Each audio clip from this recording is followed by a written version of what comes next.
Hello. We are going to be going through the last section in Unit 3, which is inverse functions. We've been talking about functions for several days now. We're going to be talking about inverses of those functions as of now. And I'm going to introduce my little friend right here. Hi, how's it going? All right, so here we go. Talking about inverse functions.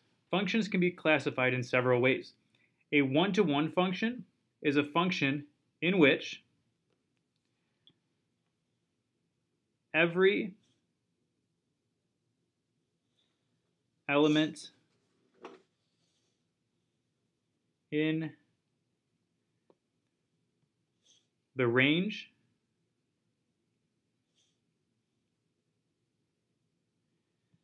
matches with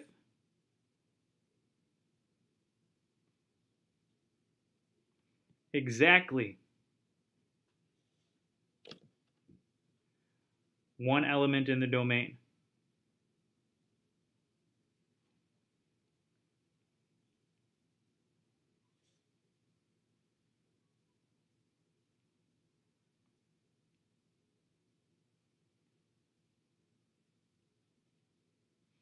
So as you can see in this example here, there's nothing repeating from 1, 2, or 3, but there's also nothing repeating going from D, B, or A.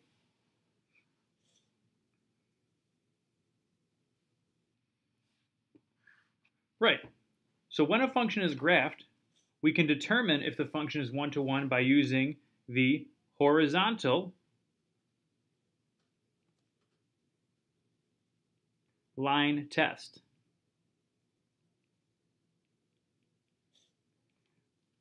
Which states if any horizontal line intersects the function in more than one point, it's not one-to-one. What? But I thought that it was the vertical line test, the up and down vertical line test. Well, that was to see if something was a function. We're talking about a specific type of function now. We're talking about a one-to-one function, which you'll understand a little bit better in a minute. This is one-to-one. Okay. Okay, it's already a function. Now we're making it even more specific using the horizontal line test. Thank you. So we want to really quickly look at these. So both of these are functions. We know they're functions already because they pass the horizontal line test. Correct? They pass the vertical line test. I apologize, the vertical line test. Up and down. They all pass the vertical line test. None of those lines hit more than once. To see if it's a one-to-one function, though, you have to use a horizontal line. So if I draw a horizontal line through this parabola, side to side, it hits 2 times here. So this is not 1, 2, 1. On the other hand, this over here, this is actually a cubic function.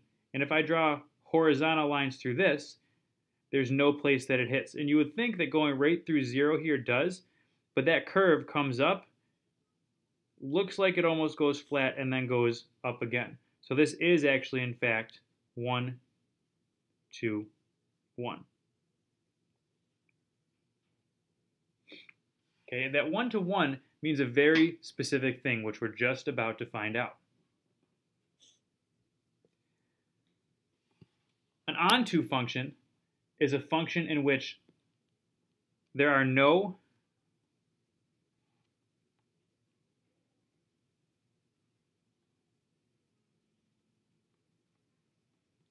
I'm going to call them extra elements in the range. So when you have a graph, you know it's an onto function because every x value has a y value that goes with it, and every y value has an x value that goes with it. When you have those lists of ordered pairs, though, sometimes there's an extra value in the range or an extra value in the domain that doesn't have anything to match up with it.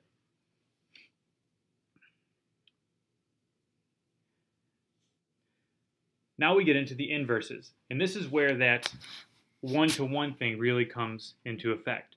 So a function takes a starting value, does something to it, and creates an output value. The inverse of a function takes that output,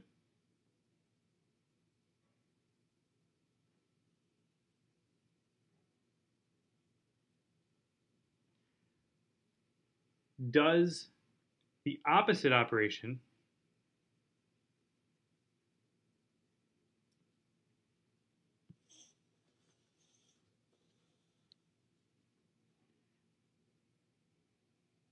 and returns and gets back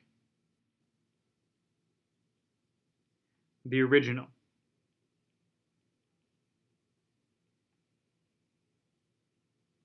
Number.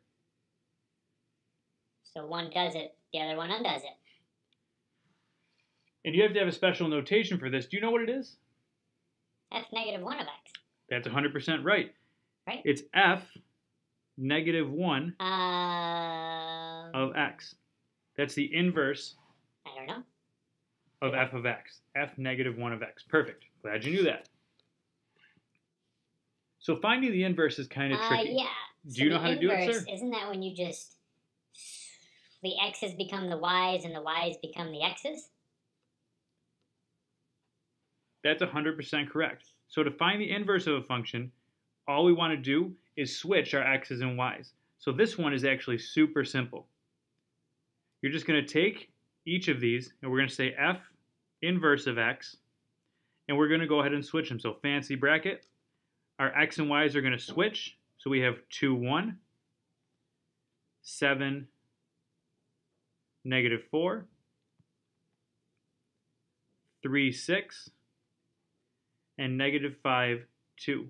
And then close it with a fancy bracket. So it's that simple with a list. You literally just switch your x's and y's. Now this is where that one-to-one thing comes in.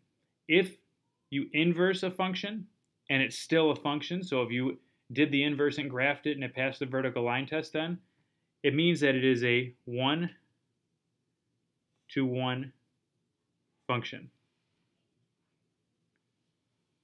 So that means that for every element in the domain, there's one element in the range. So there's one for every one. One in the x, one in the y. There's no extras anywhere.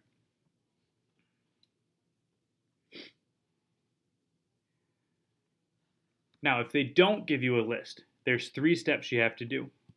The very first thing you want to do is replace f of x with, Y. what is it equivalent to? Y. That's right. So you're going to replace it with a y.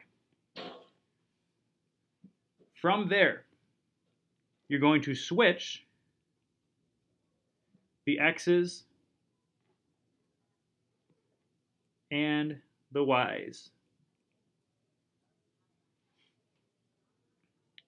And the last thing you have to do is just solve for y again. So you got to get y back by itself. And that will give you the inverse of the function. So we're going to do a couple examples here. Starting with f of x equals 1/2 x plus 2. So the first thing we're going to do is go ahead and switch f of x to y. So it's going to be y equals 1/2 x plus 2. Now we're going to switch our x's and y's. So we're going to take the y and switch it over here. We're going to take the x and switch it over here. So we're going to have x equals 1/2 y plus 2. And now we have to solve for y. So we're going to go ahead and subtract 2. You can't subtract anything over here, so we're just going to have x minus 2 equals 1/2 y. And then we're going to have to divide by 1/2.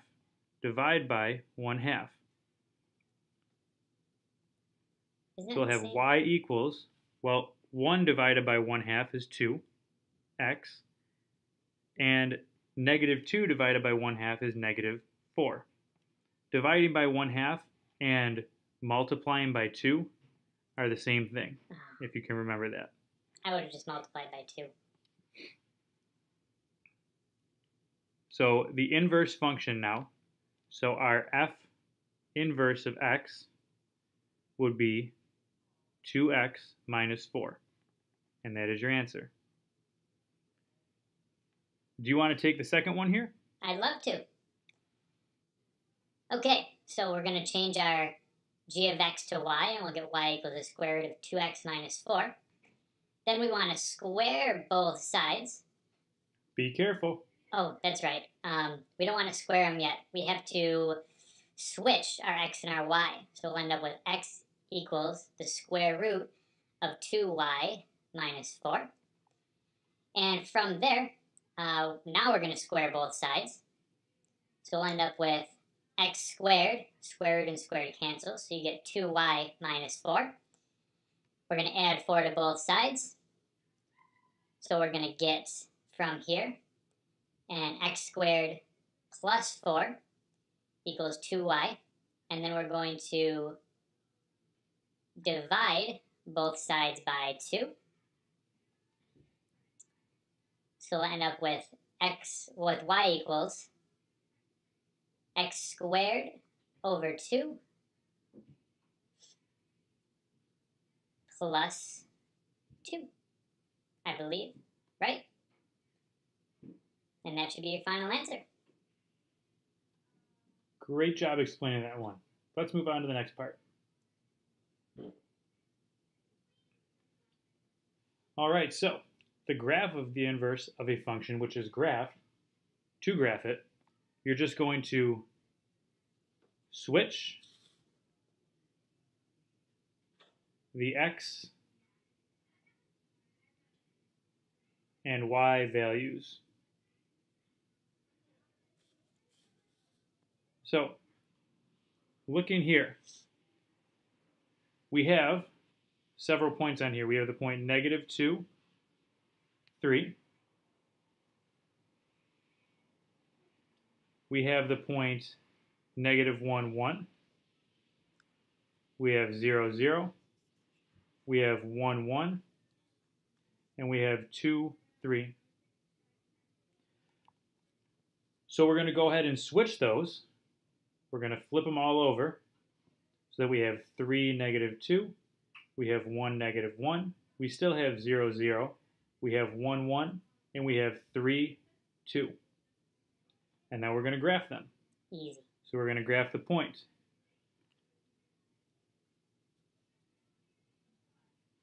Mm, 4, 1, or sorry, 3, 1, 2, 3, 2. And we also have 3, -2. We have the point 1, 1, and the point 1, -1, and then we have the point 0, 0. We're going to go ahead and draw our parabola through there, just like so, making sure it's curved and not straight. And this is now the function f -1 of x. Parabola.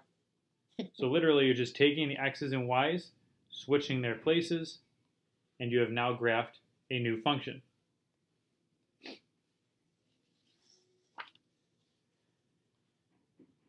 The last question here, f of x and g of x are inverses if and only if f of g of x and equals x and g of f of x equals x.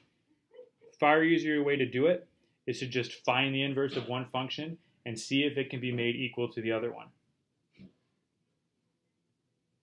So looking at the first one here, we want to find the inverse of f of x equals 2x minus 7.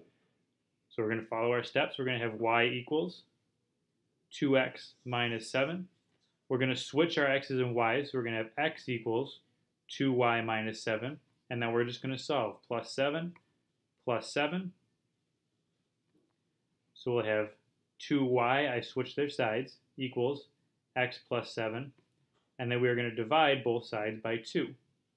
So y equals x over 2 plus 7 over 2. Now, can that somehow be made to equal our g of x? Yeah, I think it can.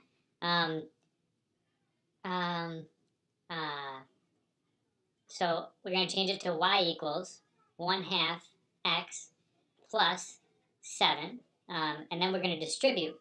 So you get y equals 1/2 x plus 7 over 2, which is y equals, that's x over 1, which is x over 2 plus 7 over 2, which is the same thing we just That had. is 100% correct. So they are inverses.